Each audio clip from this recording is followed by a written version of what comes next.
Iyi ndi program ya kulinji pano pa wireless ya Times. Lero ndi 2nd September pa 2 September 2025. Tikatene ndi kuti tatsala ndi 2 weeks kuti amalawi aponye voti pa 16 September pano. Ndipo nkhani za ndale kuno ku Malawi kampeni nde yafika ndithu pachimake penipeni. Komano mukuyenda kwa atsogoleriwa nkumafotokoza nkumachita kampeni yawo zikusonyeza kuti atsogoleri amenewa akudziwa vuto lenileni limene mdziko lino likuchitika ndithu kuti tisapite patsogolo kapena kuti chitukuko chake chizichitika ndithu pang'ono-pang'ono. Wachiwiri kwa mtsogoleri wa dziko lino omwenso ndi presidential candidate wa Onyazaka alibe mlandu Michael Usi akhala ndithu akuyankhula misonkhano yawo kuti vuto kwambiri mdziko muno ndikatangale kuti adindo akudya kwambiri koma zimene zikuchitika ndi zochepa kuti adindo amenewa amene akudyawa amene akukhuzidwa ndi nkhani zakatangale kuti ndithu lamulo ligwire ntchito pa iwo. Lero mu programu yathu tikhale ndithu tikuyang'ana nkhani imeneyi komanso tikhale ndi vice president Michael Usi kuti atitambasulire kuti makamaka iwowa akutanthauza chani, ndi chani chimene chikuchitika komanso pakufunika kukonza ndi patipati. Nde musadalikire takhala pomwepo. Ine ndileya Malikano mu studio muno ndili ndi mzanga Innocent Mphongolo mkonzi wa news kuno ku Times Group. Wadzuka bwanji Innocent? Ndadzuka bwino kaiweleya. Inenso tu ndadzuka bwino. Zikomo.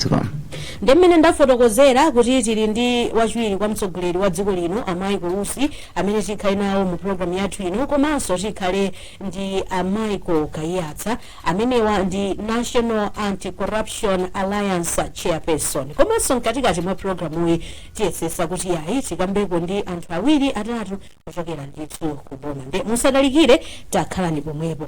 Mukuyamba kwathu popeza ino ndi nthawi ya kampeni, anthu alikalikiliki kuchita kampeni ndeti yambe kuyankhulana ndi Michael Usi kuti kanthawi kenakake akhoza kupitirira kumachita misonkhano yawo yoyimayima imene akuchita pakadali pano kumpoto. Ndiyambe ndikuti mwadzuka bwanji Michael Usi? Ine ndadzuka bwino kaya inu kumeneko? Ifenso tu tadzuka bwino. Kampeni ikuyenda bwanji, mwayikoletsa mototo? Ayi, kampeni ndimene mukuoneramu kumana ndi anthu kumangana nawo ndiye ine kuti zikuyenda bwino kuti tikumana ndi anthu. Pano muli kuti kuti? Ndili kukalonga pakapa ndili kukalonga. Chabwino. Misonkhano imene mwakhala mukuchita pakatipa komanso tinene kuti uliwonse mukachita mukumakambapo ndithu nkhani zokhuzana ndi katangale amene wachuluka mboma. Tatitambasulireni bwinobwino mwina nkutheka kunja kuno anthu tikungomva mukulankhula koma sitikumvetsetsa kuti kodi mukutanthauzanji.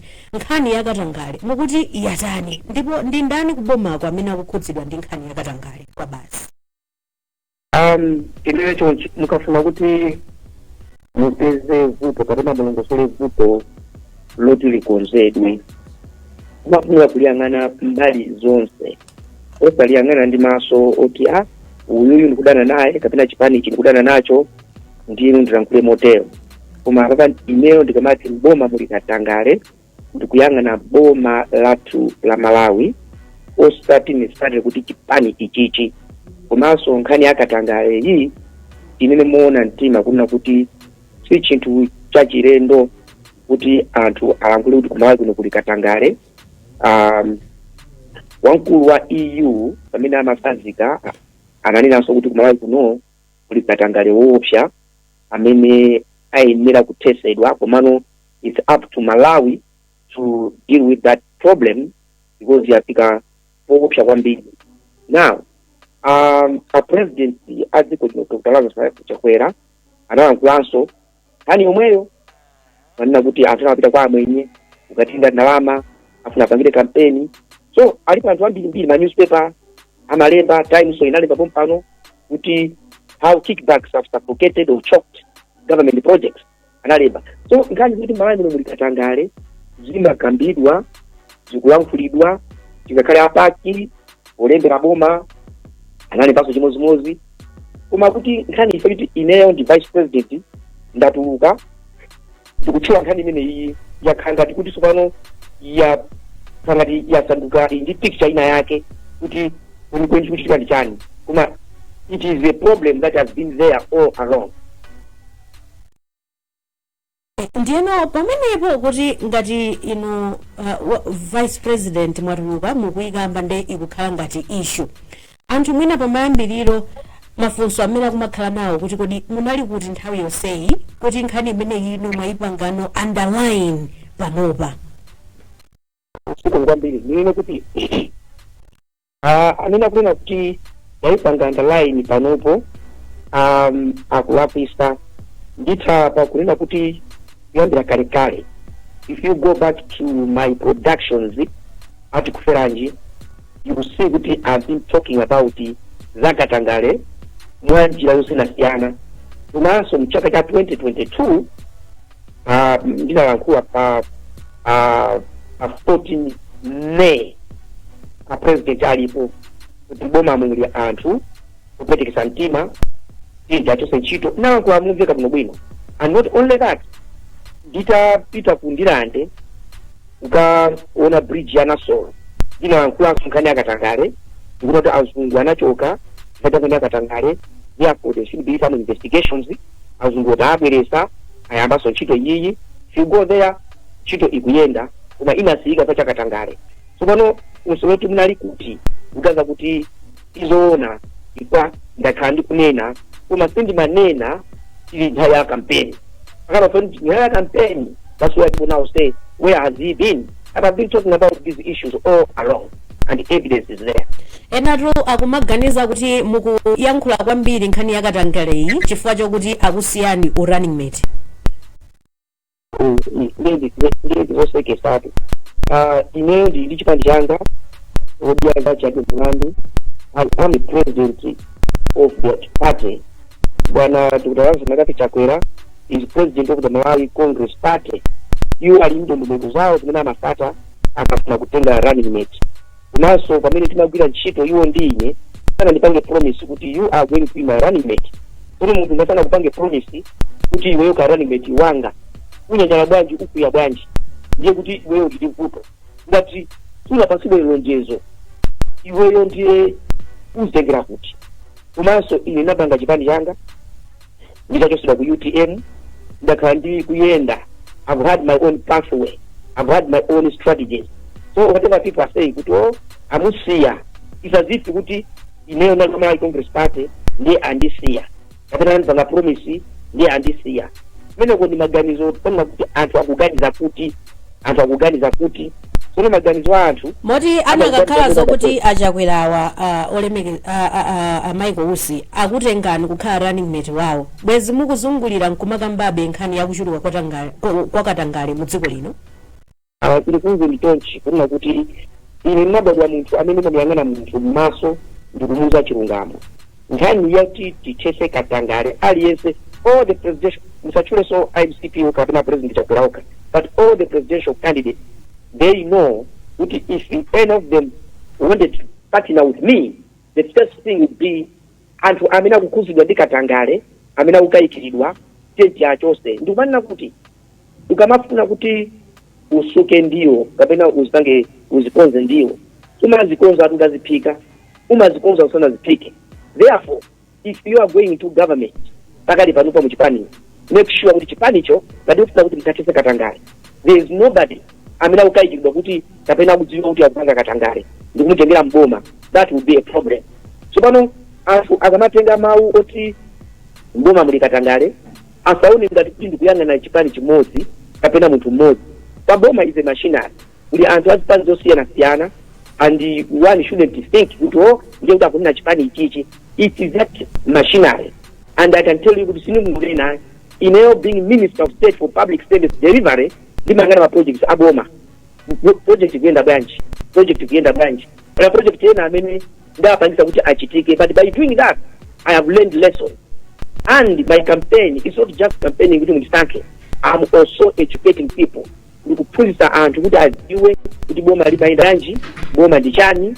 So that you know at the end of the day kufuna Malawi wabwino, Malawi amene katangale ali ochepa, amene anthu akuopa ubandalama.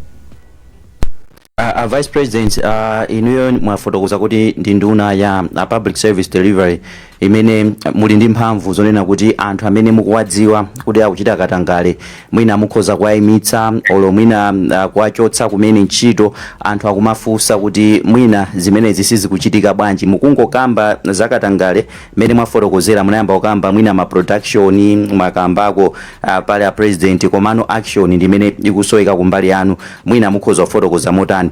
Chinthu china ndichona kuti malamulo a dziko lino amanena kuti katangale it's a crime kapena ndi mlandu. Mukudziwa kuti anthu akupanga milandu munalumbira kuti mudzateteza Malawi mudzatumikira Malawi, chifukwa chani mukukanika mwina kupanga report ku ACB kuti anthu amene akuchita milanduwa inu mukuona anthu amenewa ayankhe milandu imene kapena lamulo ligwire nawo ntchito? Ndifunse poyamba mafunso awiri. Alachitatu nene kuti ena akumati inuyo muli mboma lomwelo limene munati ndilakatangalero, chifukwa chani simukutulukamo ngati mukuona kuti boma likupanga katangale onjeza? Okay, mafunso abwino kwambiri koma kuti mafunso are based on assumptions, not on facts. One woyamba alo wona kuti inuyo monga Minister of State for Public Service Delivery muli mphamvu yotosa iyayi. Ineyo mphamvu zotosa zondilibe. Mphamvu yanga ndikuona kuti ma project akuyenda bwanji ikafika potosapo ineyo sipo tosa iyayi. Zilingati tinigali moto driver chito yanga ndikuona kuti pambali mwa zero kuma brake kuponda brake si ineyo kuponda brake oimba kuta la si ineyo I am there to assist. So mphamvu zomanga mphamvu zochosa ndilibe. That is why ndakuuza kuti 2022 ndati bwana anthu watizia chosa ndinanene kuti bwana anthu andi achosa natero cause mphamvu yochosa ili ndi ineyo. Number 2 wafusa nkani yona kuti katangale hii ndi criminal issue. Why don't you report it to the ACB? Imetukuza kuti mukayangana mbuyomu ineyo mundu na kuti ndinapita ku Anti-Corruption Bureau kumana ndi bwana akumeneko na mfanso ndi staff yakumeneko mukayangana zimene ndinankhuwa ndinanena kuti bwana inuyo muzafa nokha muzawamanda nokha muzawurenga nokha musaope kumanga wina aliyense mukamange amene ali akuba. Komanso mudziwe kuti at my level ali zina ndi manena pagulu zina ndi manena moyipula malingana ndi ineyo ntchito yanga because I'm not just Michael Usi, I'm the state vice president. Nepali zina umalankhula without going to the media. So ngani wona kuti you are not talking that is not true, it's an assumption. Number 3 ngani mimi muna kukosa tuluka mu branch. Now mukati kutulukamo kutandaza kwache ndiye kuti chani. Because what we are talking about here is not kunyanyala. Kunyanyala is not a solution. There is a time that you can say ndi kunyanyala. Ukanyanyala ndiye kuti tu basi tu chile mene suigwira. Zikali banja muli mavuto wanyanyala ndiye uzikalongola banja mene no. If you are man enough you remain in the family and solve the problem and talk about the problem. Ineyo ndi mbongo mwemo as state vice president and I am talking about these issues and as I said anthu azatengere kupersonal vuto wacho kuti anthu akupasema kuti kuna kuti kutuluka mu mboma ndimati boma ndichani boma nditonse boma nditonse my talking ndili kati momo my talking ndili outside. Where is the weight? Chitalemere kwambiri ndichani ndiye kwa ineyo kutokamo it doesn't make any good at all to the Malawians. Vice President, mwina Malawi, don't you think kuti Malawians could have taken you seriously kuti mukubwera nkunazo kuti mudziko muno muli katangale ochuluka kwambiri? I know I'm the Vice President and Minister of State, of which ku kabinetiko mukamaka kambirana mumakhalako nanunso ngati Minister of State and the Vice President. And ntchito zina ndi zina zimene mukunenazi kuti oponda breki ndi wina oponda breki yo mwina mumakumana nawo on cabinet level koma zinthu zikuoneka kuti sizikusinthabe. Why can't you just say kuti izi nendayesesa as a vice president, as a minister of state kuti zinthu zikonzeke, I have resigned, let me focus on this kuti nanenso ndizakhale oponda breki yo zinthu zisinthike mdziko muno? So bano ababa zimakamba into zikhanga kuti nakuti ukapanda kupanga resign ungapange contest, ukapanga resign ndio ungapange contest. that in itself is very wrong. Yeah, I know. Sitting with that house, John. Understand my point. What I'm saying is, because the cardinal point that you are addressing, the resignation, which are taken seriously. People will not take you seriously because you have resigned. People have resigned and they have not made any impact. People have not resigned elsewhere and have made an impact. Chachikulu chili hapa tisachizungulire Malawi muno muli Katangale. Katangale yu akulankhula oyamba simaiko usi. Alankhula anthu ambiri. Komanso Katangale yu sali mboma mokha. Katangale ali madera ambiri. Chifukwa anthu akamawa mboma amakhala kuchokera ku malo osiyanasiyana. They come with those behaviors. Ena makaphunzira momwemo. So the main thing here tisayambe kubweresa zina. The main thing here is Katangale. Let us make sure as a nation we deal with Katangale. It has nothing to do because wanauti Katangale ndiye pangalizaini unyanyaremo ukanyanyala without difference pangazanga ndi umo muri Katangale umomo ndacho kamo. That's a totally different perspective. Ine ndatenga ine ndione nakuti amati tilindi what we call cultural development anthropology. Ukafuna kudziwa muntu yo umudziwe pomufunsa kuti ichichi ndichana akuongosolere not iweyo kuona kuti mene akuviniramu ndio kuti iye ithandalo lake ndakutla kuti upane find out kuchokera kwa iwo. So when you are inside, you know the chemistry of things. Umazome zikuendera umanso ineyo it is not to injure anybody, kapena to harass, kapena to embarrass. Kwa ineyo si nkondo.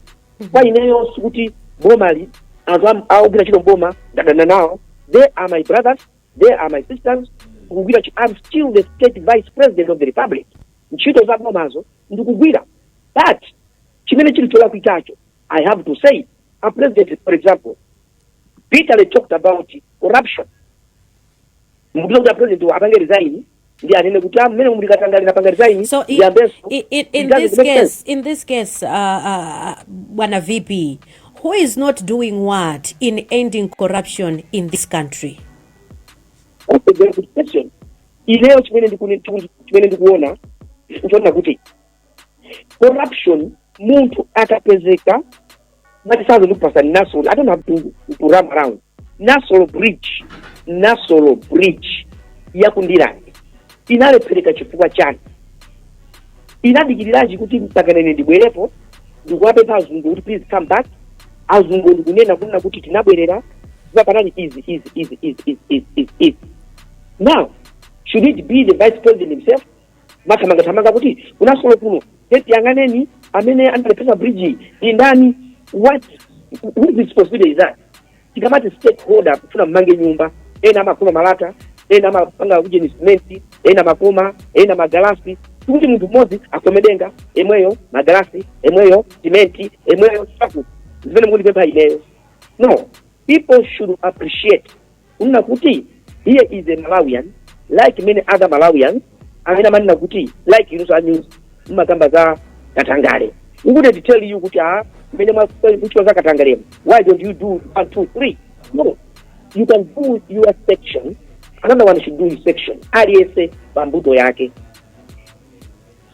Mwina aliese pambuto yake ya vice president azona anthu akumanena kuti mukungo kamba zinthu zimene mwakambiramu mwapereka chitsanzo cha kunasolo munapangako action nkhani yakatangale mukiyamba kwambiri nthawi imene mukupanga campaign zimene mwina zikumapereka chithunzithunzi yona kuti inu mutalowa mboma mukhoza kuthana ndi katangale ameneyo. Pano mulikale mboma katangale ameneyo akungokambidwa mwina zizasiyana bwanji kuti mwalowa mboma ndi katangale ameneyo akhozano mukhoza kutira naye bwinobwino. Of course mwanena kuti inu ndiwongo loza mwala kuuloza mwalawo mwina miyalayo mukhozaso kuiloza kugulu mwina kwa amene mukwalozerawo sakupanga act koma mwina kugulu mukhoza kuloza kuti amalawa panga appreciate kuti mukunena dizoona komanso muli serious ndi kuthana ndi katangale ameneyo. Ndikupasa chipanzo umene ndimagwira ntchito ku ADRA ndinagwira zaka 26 ku ADRA kumachitika sonkhani zina za Katangale pamene ndinali deputy country director programs director ndimakapanga ripoti kwa azungu amene anali pasogolo panga awa ndikuona izi ndikuona izi. Ukakhala kuti walembedwa ntchito bwana wako alipo osamachita zinthu zoti umpange outshine bwana wako, uzichita zinthu molingana ndi job description yako ikukulola kuchoka pati kukafika pati. That is number 1. Number 2, sikuti so nkhani yona kuti umangothamanga usanafufuze kuno bwino. Time leyo ndipango langu reporting to maiko ngati Denmark, France, America, all those countries. Komano pamene ndinakhala now the top dog waku adra kuti bwana wamkulu ndineyo ndimachosa anthu ntchito, ndimapanga suspend anthu ntchito, and that's what ndimachita. So pano mukatifunsa kuti apapa muna umongo wankula mutso kunena kuti zimene ndimalankhula ndi president izi ndizotenga malankhule pagulu ayi, ngeti malankhula mu cabinet sungalankhule pagulu ayi, ineyo chimene ngalankhule ndimene aliyepata kulankhula. Koma zoti bwana umalankhula nchani ayi, iyoyo ndi dera lina ndifuna kulankhula chinthu chonse pa zimene zozopawo. So in conclusion, bwana VP, mufuna kutiuza sokuti inu munakakhala zokuti ndinu oponda breki mwezi mutawachotsa ntchito anthu amene mukuwadziwa kuti akuchita katangale mbomamo pofika lero. Mbali wanga Mulungu akalola kuti ndine president wa dziko lino kutoka pa 16 muzaona zimene zitachitike. Ine sindingalole ndi pang'onong'ono pomwe chifukwa chinachi mina tikamati munthu timangong'ona kuti Michael Usi uyuyu.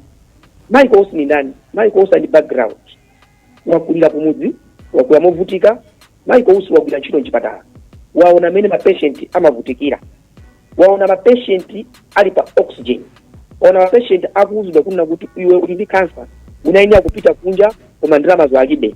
Ndaona anthu amene akungopempha not because kuti angofuna kupempha ngati chochita. Michael Usi wagwira ntchito ngati bwana mu adra, ndaenda maiko pafupi maiko ambiri pa dziko lapansi, ndagwira ntchito ndi azungu, ndalankhula mu European Parliament, ndalangiza maiko azungu za chitukuko. So ine ndikudziwa what to do. So sezo zikundipanga ineyo ukhala Michael Usi. Ndi anthu akamati yang'ana mbali yona kuti Michael Usi kungozwa ndi mbali iyi. No, kali zambiri zimene zili mwa ine ndinangotosta ndikupereka kwa Malawi nthawi yake. Ine katangale sindamulole chifukwa ineyo kuti ndifike pano kuphunzira sukulu dziko la Denmark ndindiphunzira sukulu madigiri yanga onse ndi amatunza kunena kuti izitu zikutoka kwa ndalama chifukwa kuti kuno ku Denmark katangale sitimamulola kuna kuti katangale aliko kuno sibe chakupasa ndalama izizi. So we are giving you ndalama izizi mwa kuphunzira sukulu to tell you kuti there are benefits when a country is not corrupt. Denmark is only country, one of the countries which is less corrupt, if I may put it that way. Then Alizambiri, to answer your question, my background will not tolerate muntu akupanga corruption mboma. Chabwino bwana VP mudakalipo mwepo tingomva ndithu amalawi awiri atatu kuti alankhulepo pasomwenu mukambazi kenako tibwerenso kwa inu. Kumati ngaitina kuzana ndeya kwa sono apagali utafika ndinyama. Yangosana 10 minutes. Tinagwirizana about 40 minutes bwana VP. Just 10 minutes. You told me that anytime I have to go, I'll tell you who I will defeat. But Avata not to be beginning the translate is easy. Yeah, I am happy to answer your question. And your questions. The people can Musa nabite chabwino. Mukulankhula nkhani yakatangale, anthu ambiri alankhula nkhani yakatangale, koma palibe chimene chikuchitika. Don't you think kuti it's fair enough kuti mubwere nkuyamba kutchulano tsopano name and shame kuti mwina anthu amene akuchitawo mwina amalawi tikhoza kuonadi kuti izizi ndizoona ngati VP afika poyamba kuchita motere mde kuti atopa nazodi. Mudziwa kuti dziko limayenda ndi malamulo. Munthu amaenda ndi malamulo ndi chikhalidwe tipanena kuti there is the legal disposition komanso ethical.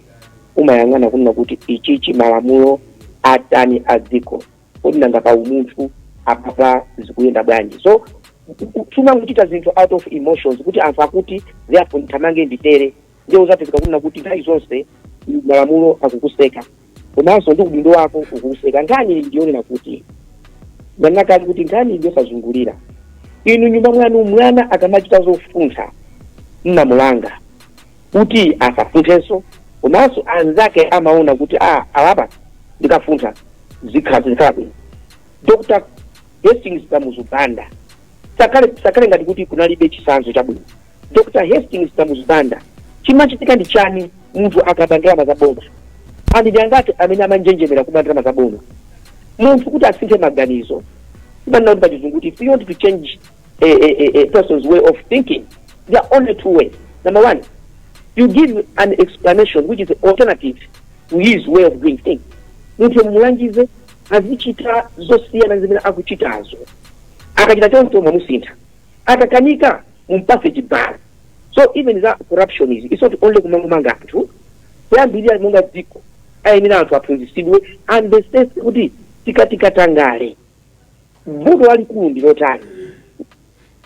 Mwachisanzo ngati mufuna kumanga chipatala ndiye chipatala chija anthu ndalamazo aziba dziwani kuti anthu ena ndi ena amwalira chifukwa ndalama za chipatala zakamanga lodge ya wina wache zakamanga hotelo ya wina wache kapena zili ndalamazo zili matumba olapita anthu kukalwa m'manda because wina wache wamanga nyumba yake. That is the evil of corruption. Ine maganizo anga maganiza kuna kuti amalawi aliyense tili mboma osakala mboma ama chalichi everybody akale option team ndikatangale kuti katangale ndi chinthu chimene chikubwezesa ife mbuyo momona kuti ndalama izi zipite zikamange mulato ndalama zimene zozo zikamanga nyumba ya wina wake ndalama izi pomaliza penipeni bwana vipi chifukwa mukupita abungwe la ACB atabwera lero kunyumba kwanu kuti mwayika mbankhani kwa nthawi yayitali bwana VP tufuna mutithandize information tigwire ntchito yathu. Will you be willing to give that information to ACB? ACB president alipamamba ni number 2 ACB ili participatu ngati organization yathu ICB ndine sukuti kuanza kwa ifeyo ndikuti kukhaliba media yayi. Yeah, bwana vipi ndimafuna fuso ilili mene lili musalizungulira direct. Let the anti-corruption bureau tell you kuti Michael usitamfusa wakana because I cannot tell you kuna kuti let me just tell you ine chimene ndimalankhula chili chose timakhala chili numboni. Ine madamu ndingati uke panja ndikukamba nkhani at my level yobwebwecha I cannot do that. So atabwera ACB wa kunyumba kwanu dikirani I'm answering your question.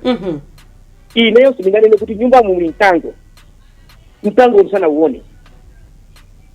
I cannot say uyu wafulantengo msana uone. What I'm trying to say is what comes out of my mouth sindikungonena ndikudziwa chimene ndikunena. So your question is atabwera ACB atabwera imene loyo ndi my hypothesis. Let's go factual. Which is sorry? Mukunena kuti let's do factual. Then mafuna ndinezo kuti what is factual? What is factual is that what I am saying, what I'm talking to the people is what I know to be true beyond any reasonable doubt. Yeah? Ine siningabwere kuti madamu lea malekano amene wawandi akuba ineyo kungobwe lezi nime sana. Mudziwe kuna kuti let me say this. Kuna ngana kuti univese mwanjira eno. Ine ndine Michael Utu. Ine ndidi diploma in clinical medicine. Ndidi bachelor's in administration. Ndidi master's in international development. Ndidi master's in strategic planning. Ndidi PhD in youth development. I have advised over 140 countries on development, including dealing with corruption. I've worked with a President Mugabe, the Professor Honore Waku Mali, former president, dealing with corruption. I have studied that corruption at PhD level. Ndikudziwa chimene ndikulankhula. Ndikamba izi sapena chomwe tengera kuntonso kuti angolankhula ndimadziwa malamulo. Ichi wankule ulekeze apa. Dziko linoli la Malawi muli adindo osiyanasiyana mmene nampita kulankhula mucha ena amba kupanga take action and I'm happy ena amba kutenga action some say ungolankhula omwe ena amba kutenga action. I'm in government and I'm happy to say there are people in government that are now taking action based on what I say. You also I mean I'm going wangolankhula ena say we need to resolve and need to do this thing here. We have to stick it here and I'm happy. Chabwino tikuthokozeni bwana VP chifukwa chokuti munatilola mu nthawi yanu yokuti mwatangwanika mukuchita ndithu campaign koma munatilola ndithu kuti ticheze nanu program imene yakulinji tikuyamikeni kwa basi ndipo tikufuneni zabwino zonse. Ine ndikuthokoza mawu anga osiriza ndona kuti ineyo ena alionso or even apake ake akamala nkula zinthu kuti chakuti sili bwino samazitenge ngati kuti akufuna kuti mwana wache amve kupweteka kapena kudana koma kuti dziko litikasiya zakatangale when we do things right tikamachita zinthu mwa malamulo aliyense amva kukoma alibe zoti chipani chimozi kapena chipani icho koma tonse as a family imva kukoma. So I wish all Malawians well and I wish you well as well. God bless you. Thank you very much. Have a good day. Innocent wamva ndithu amene alankhulira VP apa akayatsa zikuoneka kuti foni yawo inaduka ndiye pati kwabweretsa koma tisanapite kuti mwina uyankhulepo pa zimene alankhula VP tipite kwa mtolankhani wathu Innocent akuoneka zokuti ali ready ndithu kumeneko. Innocent wadzuka bwanji? Ndadzuka bwino kaiweleya. Ndadzuka bwino. Mwina atangocheza ndi Amalawi amene uli nawo pa nkhani imene tukambirana tsiku la lero. Ndadzuka kwambiri. Tikudziweni muzitchula dzina komanso kumene muli. Ine ndi George Kembo imakhala kumpa Sanjibombo. Chabwino timafuna tidziwe malingana ndi nkhani imene tikukambira nayo program imene yakulinji kuti kodi ndi udindo wa ndani kutetsa katangale mdziko muno. Okay, tikakamba nkhani ya katangale it's a big item yoti as a nation we have to fight. Ngati kumalawi kunoko when you check the level ya corruption panova it's at the extended level. So corruption ndi issue yaikulu kuti dziko ndivutwa yaikulu moti inayo panova. So ndikabwera nkhani imene the biggest weakness I feel as Malawians pa nkhani ya corruption ndi system yathu. System is very low nkhani ya corruption. Let's say nkhani ya kuti munthu apezedwa kuti walakwa ndokuba wagwidwa kuti ndokuba system imatha kumpanga lawo munthu uja kuti akhoza kupanga override malamulo based ndi kaya ndi kuthekera kwake nkhani ya financial muscle yake momwe ilili. So when it comes to law enforcement yathu as a system it's very weak. Iwe imatha kuwapanga lawo anthu omwe ali ndi ndrama kupanga override malamulo. Is the biggest mistake when it comes to dealing with corruption. So dealing with corruption toyamba tikena kuti tipange malamulo athu kapena kuti strength law enforcement yathu kuti omwe akulagwira lamulo they should be punished mwa mtundu wina. Izi zomati munthu waba era mpaseni bail. That's the biggest weakness nkhani ya corruption. So I think pamene popo tikabwera nkhani ya corruption choyambirira tiyang'ane kaye kuti system yathu ili bwanji kuti ikwapangala anthu atiwo mwachisazo ngati anthu andale panopa kuti azengedwe mlandu mokwanira bwinobwino moti mokhutira bwinobwino pa nkhani ya corruption izovuta chifukwa anthu aja wani there's the ones affecting the system komanso ndi omwe akukhangati kuti ali pa chiongolero pa system imeja. So udulaza like kuti ma law enforcers komanso nkhani ya judiciary pa nkhani ya malamulo ayiunikire bwinobwino kuti kwamene awalakwira lamulo apezedwa kuti ndokuba achitidwe chani. Izizo mampasa munthu belozi sometimes zikupanga weekend law enforcement komatu belo ndufulu inalisa ndufulu opathira belo. Okay, yeah, belo ndufulu wa munthu komano mukakamba nkhani ya ufulu apopo ndi kuti pena ponso timakha kuti ufulu jaso tayambaso kuutani kodi uwononga. So when it comes kuti aliyese akhale ndi ufulu ndi kuti corruption ilifuta kuti tipange fight against. So okay, what I'm trying to say is inuyo bwana mwabwira kuti mumapanga katangale izozo 100% sure anthu akupezerani umboni kuti mumapanga katangale ndithu. So why give me a bailout? Mina zimakhala kuti court sinampeze munthu uja kuti ndiolakwa. Kumatakhala kuti munthu uja ampeze kuti ndiwakwa ampanga convict Bernard mwina chifukwa cha nthawi mwina tisachite kulowa koseko funso limene lingokhala lomaliza chabwino timafuna tidziwe kuti ngati amalawi ine maganizo anu ndora tikuchitapo chani kuti tithane ndi katangale. Okay, choyambirira ngati Malawi ineyo ndikuti ndikuena kuti katangale ndikamamuona ndizimuona ngati kuti ndi chinthu cholakwika kuti chikhoza kuti pangira affect dziko lathu. So choyambirira individually ndikuena kuti ndipesese kuti katangale ndi chani edi pamenepo komanso chomwe ndingapemphe nchona kuti ma institution omwe amaphunzitsa pa nkhani ya katangale they should not stop akuena kuti anthu aziwise awareness kuti kodi katangale ndi chani, anthu ajakazindika kuti katangale ndi chani, izi zitithandiziranso kuona kuti mindset change icha ikhalepo kuona kuti munthu sangapange fight against katangale ngati sauzo kuti iva kwa katangale ndi chani komanso katangale ndi chani. So yeah, that's my answer on that point. Zomwe kwambiri mmene afotokozera George Kemba unokonsaje. tathokoza kwambiri Innocent Kunsanje. Bwana Kayatsa mwadzuka bwanji? Ndadzuka bwino, kaya mwadzuka bwanji leya? Tadzuka bwino, dzina limeneli nde limavuta kwa basi. Kayatsa. Bwana Kayatsa mwamva ndithu nkhani imene tikukambirana pakadali pano komanso zimene Malawi kuchokera Kunsanje walankhula ndi zomwe a Vice President amalankhula pano. Inu ndemanga yanu ndiyotani pamene tikuchitira mdziko muno polimbana ndi nkhani ya katangale? Ya, zikoma kwambiri leya. Ndipeleke maoni kwa amala amene akutimvera maono. Komanso Dr. Usi, Vice President. Ndinamvera zimene anayankhula, zambiri zimene anayankhula ndinamva ndithu. Komanso zina zimene anayankhula amene munayankhula nawo ndazimvanso.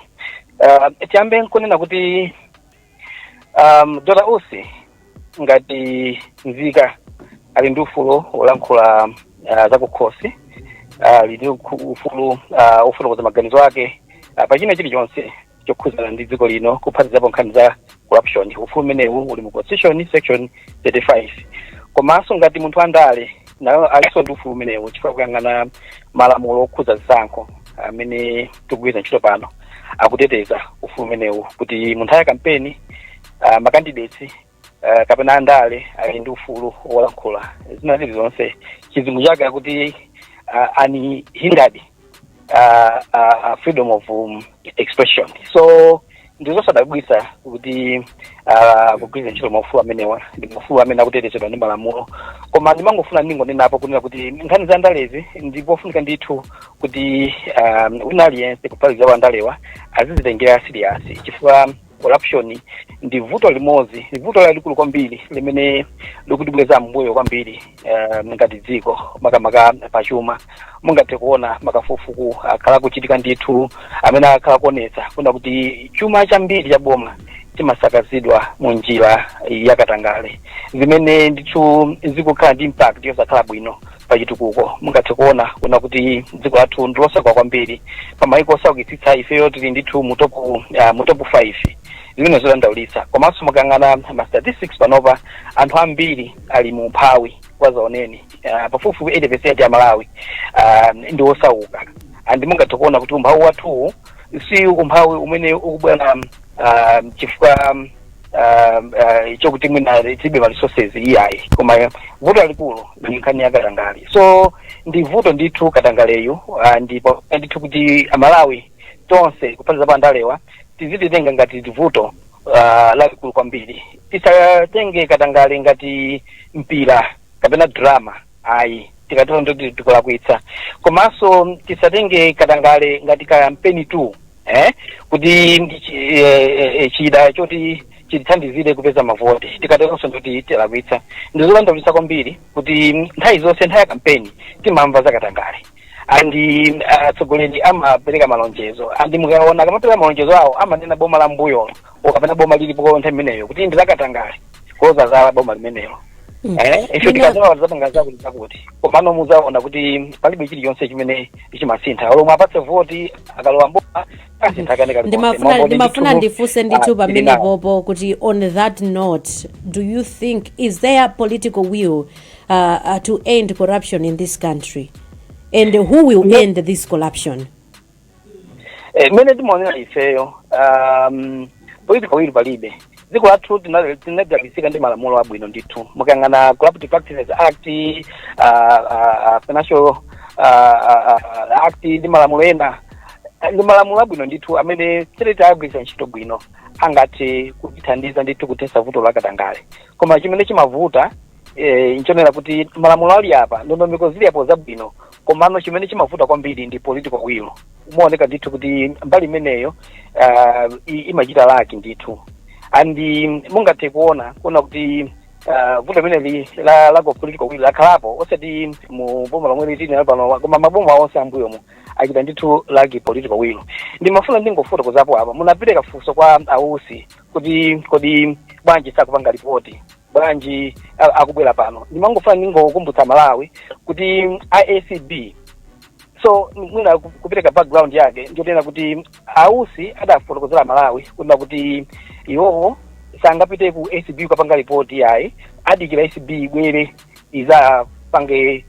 izawafuse mafunso ndiye ndimafuna ndafotokozera Malawi kuti ACB inapanga zimenezo na waitanisa ndithu ausi kuti abwere akawafuse mafunso koma ausi anathamangira ku khoti kukalesa ACB kuti iwapatse iwakakamize kubwera ku ACB kuza ndimangofuna kuti tingowakumbutsa Malawi pankhani imeneyo of course khoti linapereka judgment yawo kumene koko sinafune kulowako kwambiri chifukwa chokuti sinanga nkhaniyo ili ku khoti ndinafune ndithu kuti tiloweko kuti tingambe kulowerera za kubwalo la milandu ndizoona koma pete mangofuna tingopereka chithunzithunzi kuti Malawi akhale ndi chithunzithunzi chamenezo ndizikukhalira ngasi context ndiyofunikira kwambiri kuti anatsindika kuti ayi ACB komano nkhani imene isanafotokoze ndikofuna ndithu kuti ndikhale ndi context yabwino chimene chofunika apa nchonena kuti nkhani yakatangale isangokhala nkhani yakampenzi chabe kapena yandale kapena yankhani imene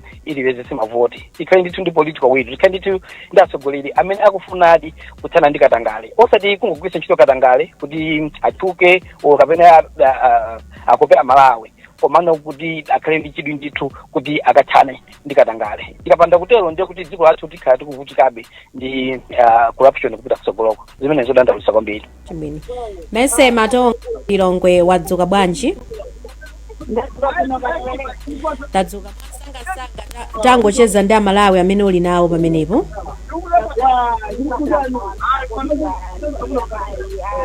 koma pamene ulipo pakumveka ndithu phokoso ukumveka pasi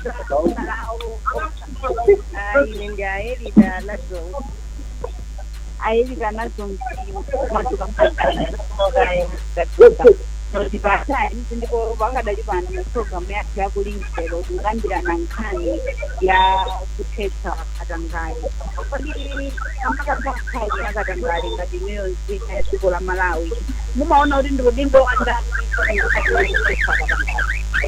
nimaona kuti ndi udindo wa Malawi kuti atikugaho pamene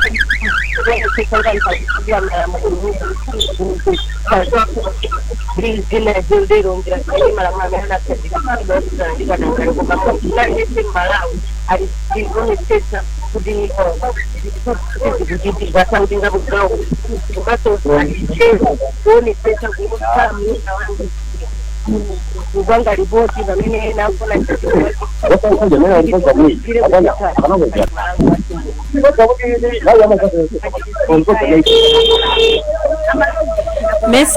mese Matonga pamene ulipo pakumveka phokoso komanso anthu osakumveka bwinobwino ndi mwina utasuntha okay chabwino mwina ndauze poti mwina panali chapansewu ndiye kuti mwina dimeso chabwino chabwino ndiye ndibala nkhulana kaye ndi Bernard kena kundibwereso kwa iwo in a minute ndikuno bwino amene pamenepo ndiye ukumveka bwinobwino komano ndimatindire ndi alendo awa amene ndinapeza kuno kulilongwe kulongolepo nkhani zakatangale ndikumafusa kuti kodi mayi pamene mdziko muno la Malawi ndikuona kuti chitapo chani pa nkhani yolimbana ndi katangale ngati pa Malawi komanso ino ngati nzika mungatengapo gawo lanji yolimbana ndi katangale Okay. Kutesa katangale Malawi muno chene chikuyenera kumachita chateneso ngati ndika ya Malawi muno ndikuonetsa kuti kuvomereza nawo mzigo wa chikuku malo amene timakhala malo mogwirira ntchito kuti tithandizire kuthetsa katangale Malawi muno. Tathokoza ndikoma kwambiri leya ndikuti uri ndimamveka muno bwino pamenepo. Veka ndithu koma mwina Bernard phone yake ndi imene kupanga phokoso koma tathokoza ndithu zamveka bwinobwino. Tathokoza ndikoma kwambiri. Zikoma. Bernard Muhone wadzuka bwanji ku Mzuzu? Ine ndadzuka bwino ka Blantyre. Ndadzuka bwino. Talankhulana ndi Amalawi amene uli nawo mwamsangamsanga. Ya, manga ndi nthawi tingocheza ndi mmudzi tsamba nkhani mwaitsatira bwino lomwe. Ndikora kuti mwina kudindo kukhala ndani kuti kuthina ndi kurakatangale ntchito. Choyambirira Bernard uli apa. Ineyo mmene kuti nkhani yakatangale imene kukamba amayi kwa uzi. Amalawi tisaitengere chibwana kapena tisaitengere masewera. Amayi kwa uzi amene akuyankhula zakatangale kawiri. Si munthu wamba mdzikomo. Ni munthu wamkulu. Remember, he is an MG2 wa Malawi. Which means nichokera namba 2. Ndio zimene kuyankhula ausi. Kama tengera chibwana ndio kuti Malawi chiti serious kana katangale. Namba 2. Amene usiwa akabwereza kanyo kayo kai misango yose mina kupanga. Meaning kuti pasina chake chimene yoacha akuziwa. Now, amene usi alibe mphamvu kapena udindo woti amange anthu amene apanga katangale mboma. Ayi. Mboma muja muli ma agencies kapena ma department amene anapasidwa udindo omanga anthu amene akuba kapena kuti akatangale mboma. Nde amene usiwa alimirira ndi mphamvu zonse. Wauza anthu aja amene ndi udindo omanga anthuwo mbomamo mukuchika izi. So pano zili kwa ma agencies iwo ndi ma department iwo amene anapasidwa udindo umene omanga kuti nawo sayimirire ngati mene ayimirira achilima akujeni ausi sorry ayimirire nawonso chifukwa munthu uyu wapereka alamu kwauza anthu aja kuti gila ntchito yanu mbomamo. Alright, ndiye ngati akukhala chete kuli ya DPP office ya ujenichi yoyang'ana za milandu ija kuli ya SAP amene ajawo ayimirire ngati mene ayimirira ndani ausi apange support agwire ntchito yawo. Cha number 3 nduna ujeni ambassador wa EU Roy Skinberg ananena poyera kuti kumalawi kuno we are not serious pankanya kuthetsa katangale. Ukulu amene Justin wankulu si mwana padziko pano ngati ona kuchina chake onya mawu amene ajawo. Now chimene ndifuna kunena chakuti seriousness yathu kuno kumalawi yothetsa katangale ili 0% as of now. Tikuonesa chidwi chothetsa katangale amene. Let's go to prison. Maprizoni ati mziko munomo onse ndende zonse ipite kumene kuja kuti kaone kuti ndi ndani wankulu amene akuseva panopa kundende kuchi. Nobody. Mukapeza kuti kula chinyamata amene anapha zawo abankhuku mwagomboni anamenyana pandewu anatanikaya imene ting'ono ndamene akutasa kuti akutasa kumene kuchi. Koma akulu amene akupa ndalama zikulu mboma kulibeko ndi modzi kundende kuchi. Kunyamata okhawo amene alibe kogwira osauka ochoka makomo ovutika ndamene atasa kundende kuja. Koma big men amene akupa ndalama zoboma zogwirika zooneka ndi maso zikulu alikuja kuno akusangalala akuisanga kama todula akuweza tikuwaona akati amanga today atuluka akuti pabeo leo tena badi imatera pompo they go there, they don't go there again kwa 7 days kabla kwa pangi kabisa milandu hichi kali milandu mbili imetayiona patiko pano imene si kuta kwa majani okaoka mpaka pano sasa kupita kundende kwa kuseva ya aku ai tabwino leo mlani nanga ndi nthawi tingolekeza pamene. Tathokoza kwambiri Bernard. Malingana ndi nthawi akayatsa mawu anu omaliza pa nkhani imene timakambirana tsiku la lero.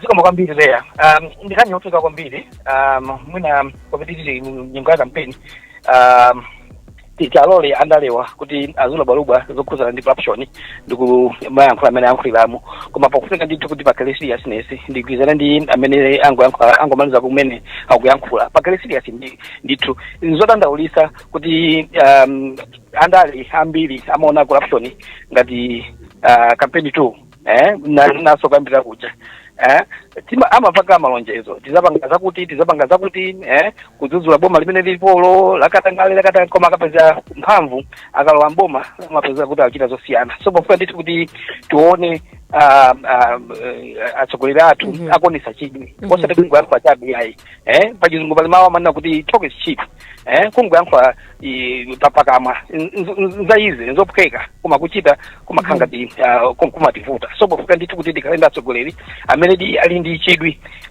chenicheni chofuna kuthetsa katangale amene akutilanda chuma chochuluka chaka ndi chaka dziko muno.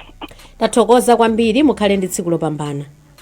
Zikomo kwambiri. Innocent, mawu ako omaliza nthawi apa ndi atithereratu. Na ndikunena kuti I think tikuyankhula kwambiri za corruption koma action si kuchitika. I think kumango yankhula osapanga action palibe chomwe tingapange sitingapange achieve ngati dziko kuthana ndi katangale. Tathokoza kwambiri apanso ndi pamapeto penipeni pa program yathu ya lero ya kulinji lero pa 2 September 2025. Ndikufuneni tsiku lopambana, tionanenso mawa nthawi yomwe ija ya 5 minutes past 7 pano pa Wireless Times.